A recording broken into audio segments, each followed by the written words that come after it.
जय श्री कृष्णा दोस्तों। मैं आज सुबह उठ के बहुत खुश थी और सुबह सुबह उठ के नहा धो के पूजा पाठ करके किचन में घुस गई और अपने बेटे के लिए के मन पसंद का खाना सब बनाने लगी। और सारा खाना बनाकर उसने मेज पर सजा दिया और बेटे बहू अभी सो ही रहे थे। उसने ऑर्डर करके केक भी मंगवा लिया। सारी तैयारी करके वो फ़ोन से अपने बेटे के लिए जो केक मंगाया था, फ़ोन से उसकी फ़ोटो खींच रही थी। खूब हर एंगल से उसकी फ़ोटो खींच के बहुत खुशी थी कि आज मेरे बेटे का 30वां जन्मदिन है।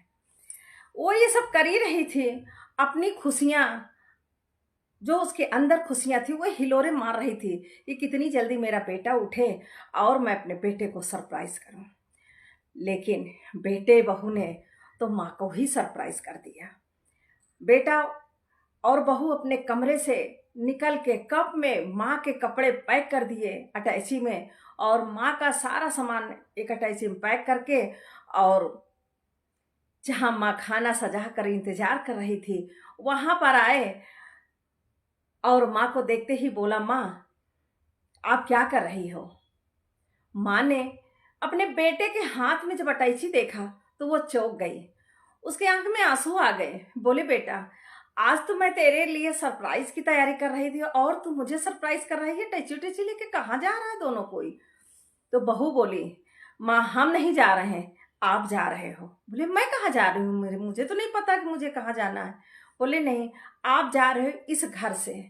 हम आपसे बहुत परेशान हो गए। हम लोग आपके रहने से हमारी प्राइवेसी खत्म हो गई है, हमारी आज़ादी खत्म हो गई है, हम कहीं जा भी नहीं पाते। शादी के बाद हमने हनीमून का प्लानिंग किया था, आपके कारण हम वहां भी नहीं जा पाए क्योंकि आपकी तबीयत खराब हो गई थी। पूरा दिन आपके देखभाल में लगा रहता है, आपके लिए खाना करो, आपके लिए दवाइयाँ देखो, ये करो वो करो, कितना रुपया खर्चा आप लोग आपके ऊपर हो जाता है, और जिसके कारण हम अपने लिए कुछ कर भी नहीं पाते। माँ आवाज से अपने बेटे और बहू को देख रही थी। बेटा अपनी पत्नी के हाँ में हाँ मिला रहा था। माँ ने कहा, बेटा वो तो पराये घर से आई है, तू तो मेरा अपना बेटा है, तेरा क्या विचार है? तो बेटा भी कहता है कि जो मेरी पत्नी कह रही है वही सही है और वही होना चाहिए। आप अपना अटैची लीजिए और घर से निकल जाइए। माँ के आंसू बहने लगे। बोले, बेटा आज तो मैं तुझे सरप्राइज करने की तैयारी में थी, इतनी खुश थी। मैं सुबह से उठ के मैं तेरे लिए तेरे मन पसंद का पकवान बना रही थी और तूने उठते ही मेरे दिल को ही दुखा दिया। उसकी पत्नी कहती, ऐसा ऐसा है क्या आज जो आप पकवान की तैयारी कर रही हो? तो उसकी माँ ने कहा, तुझे याद नहीं रहेगा, एक माँ को ही याद रहता है।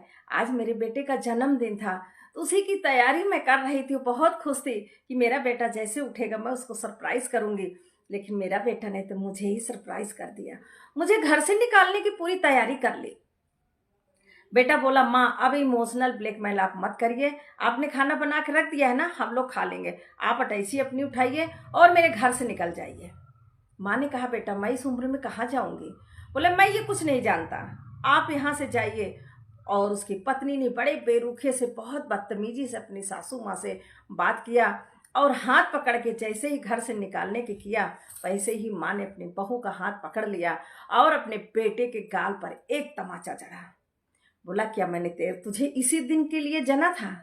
इसी दिन के लिए मैंने अपनी पूरी जवानी गंवा दी, तेरे लिए इतनी तपस्या की, घर घर मैंने काम किया, इस दिन के लिए कि जिस दिन तू काबिल हो जाएगा मुझे घर से निकाल देगा? बेटा बोला, मैं कुछ भी नहीं सुनना चाहता हूँ, आप घर से जाइए यहाँ से, मैं आपको देख भी नहीं सकता हूँ, मैं अपने शादीशुदा जिंदगी आज़ादी से जीना चाहता हूँ। माँ ने कहा, ठीक है, तो इस घर से मैं नहीं जाऊंगी, इस घर से तुम जाओगे, क्योंकि ये घर मेरे नाम है, मैं यहाँ रहूंगी। अगर इस घर से किसी को जाना है तो वो तुम जाओगे। अच्छा हुआ, माँ ने कहा, बहुत अच्छा हुआ, मैंने वकील को बुलाया था, कल वकील आने वाला था और ये घर मैं तेरे नाम करने वाली थी, क्योंकि मैं सोच रही थी कि मेरी तबीयत खराब रहती, पता नहीं कब मेरा बुलावा आ जाए, इसलिए ये घर मैं तेरे नाम करने वाली थी। लेकिन तूने तो मेरी आंख खोल दी। मुझे नहीं पता कि मैं भी कितना दिन तक जिंदा रहूंगी, लेकिन अगर मैं तेरे नाम घर कर देती तो तू मुझे घर से ही निकाल देता, आज मैं सड़क पर होती। भगवान ने मेरी आंखें खोल दी और तुमने बहुत सही समय अपना निर्णय सुना दिया। अब इस घर से मैं नहीं, तुम जाओगे। जब बेटे बहू ने सुना ये घर माँ के पास है, माँ ऐसा फैसला ले सकती है, माँ इतनी कठोर हो सकती है। तो बहू बेटे गिड़गिड़ाने लगे, अपनी माँ के सामने गिड़गिड़ाने लगे, बोले माँ हमें माफ़ कर देना, हम तो आपसे मजाक कर रहे थे। माँ ने कहा ऐसा मजाक किया जाता है? ऐसा कोई मजाक करता है का कि अपने माँ को घर से निकालने के लिए मजाक कोई करता है? मैं तुम लोगों का असली चेहरा पहचान चुकी हूँ। अब मैं तुम लोगों के बहकावे में आने वाली नहीं हूँ। तुम लोग मेरा घर छोड़कर अब जाइए यहाँ से। बहू भी विनती करने लगी तो सासू माँ ने कहा तू वही है ना, अभी जो थोड़ी देर पहले मुझे बेइज्जती मेरी कर रही थी, मुझे बोझ बना रही थी, और तू मेरे लिए करती क्या है?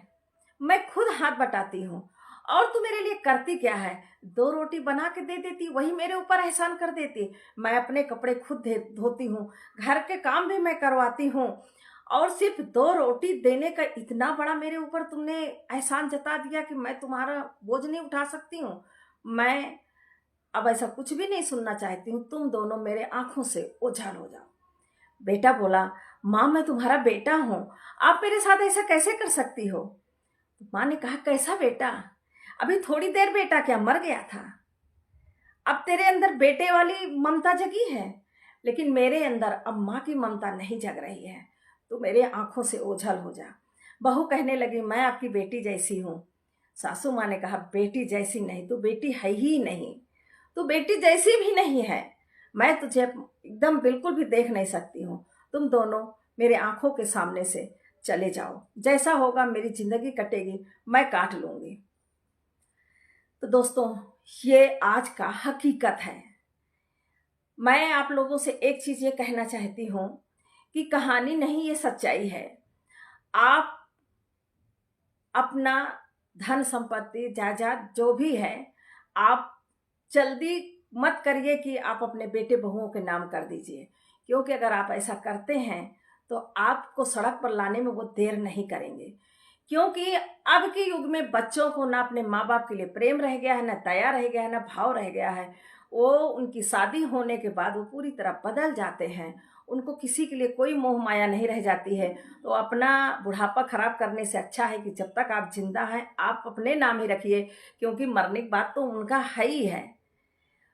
तो मेरी कहानी आप लोगों को कैसी लगी? अगर अच्छी लगी हो तो लाइक फॉलो शेयर जरूर करिए, कमेंट प्लीज जरूर करिए, और मेरे चैनल को फॉलो कीजिए। जय श्री कृष्ण।